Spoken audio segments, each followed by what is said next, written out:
Hi everyone, DailyChilli here, and today I'm gonna talk about fear.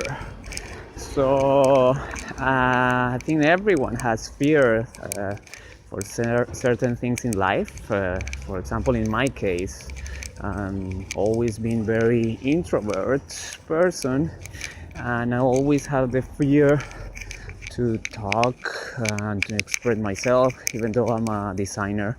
But I think it's like a skill.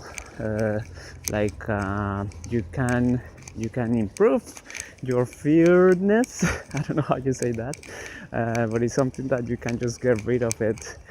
So like in my case, last year when I decided to do all these videos, and also to show myself and explain myself, so I know that I can improve my fear of talking in public, actually.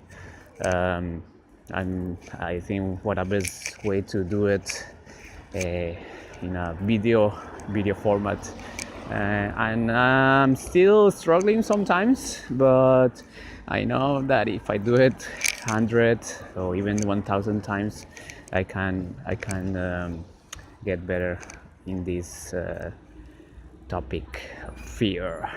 Okay, so today's password for my daily journal is fear.